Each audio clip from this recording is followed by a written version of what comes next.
Ça fait déjà 10 ans que moi j'ai repris du coup derrière ma mère et mon grand-père. Là pour l'instant ça se présente bien, on n'a pas eu de dégâts climatiques comparé à l'année dernière où on a vu une gelée noire.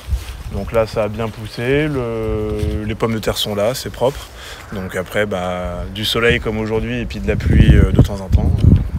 Impeccable. C'est une pomme de terre qu'on bichonne, on le voit bien en fait là, on la travaille sans la choquer, hein. C'est juste un matériel qui vient juste la soulever de la terre et après tout le monde ramasse à la main pour mettre dans des mannes pour après les reverser dans des palox. Mais c'est un travail de manutention qui est très délicat parce qu'elle est très fragile et c'est vraiment nos petits œufs de Pâques à nous, c'est une bille d'or qu'il faut respecter et, on essaie de tout faire pour l'avoir le plus tôt possible, c'est pour ça qu'on la met en germoire, qu'on la bâche et tout, mais il faut aussi la respecter avec le cycle de la nature où elle prend aussi le temps qu'elle veut pour venir, donc faut être assez vigilant là-dessus. C'est une variété, ça c'est la variété Alkmaria où on est les seuls du coup à la cultiver chez nous, donc déjà on sort un peu du lot avec ça et elle est aussi cultivée dans un sol qui reçoit les embruns, donc si on peut voir, c'est un sol très léger qu'on peut travailler très facilement du coup nous sortis d'hiver et les planter le plus tôt possible.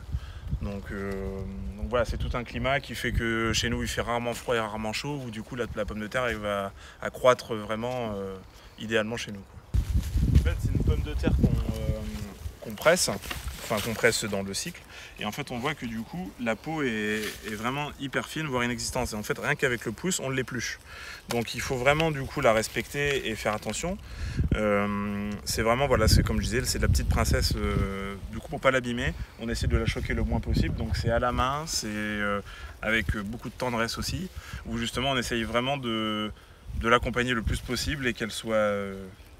que ce soit un petit moment de douceur, autant pour nous, pour la cultiver, que pour le consommateur derrière, quoi. De la mi-janvier jusqu'à la fin mars, on plante toutes les semaines pour qu'on arrache tous les jours. Et en fait, c'est-à-dire que la pomme de terre, elle aura toujours son cycle de 90 jours. Et du coup, il faut que la pomme de terre, gustativement, elle ait le même goût au mois d'avril jusqu'au mois de juin.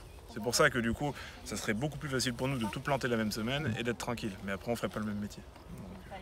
Là on est vraiment sur, là c'est de l'arrachage quotidien, là on va au bout du rang et puis après on a terminé.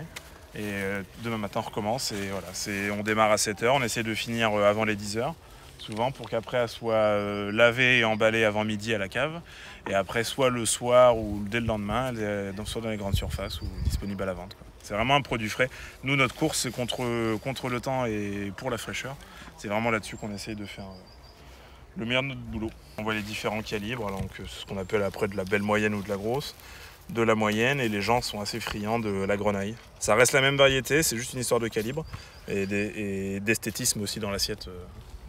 On est 19 producteurs, nous, à faire de la pomme de terre sur 120 hectares à peu près. Ça représente du coup après, au-delà de nos exploitations, bien sûr des emplois, et puis après à la cave coopérative aussi, parce que ça représente aussi quand même pas mal de personnel derrière pour et les laver, et les trier, et les vendre et tout le chemin jusqu'à l'assiette. Ça fait quand même plus de 20 ans que maintenant l'AOP existe et elle tient, elle s'agrandit, elle s'améliore en qualité aussi. On n'a pas à rougir et pas peu fiers de ce qu'on arrive à créer ici, quoi.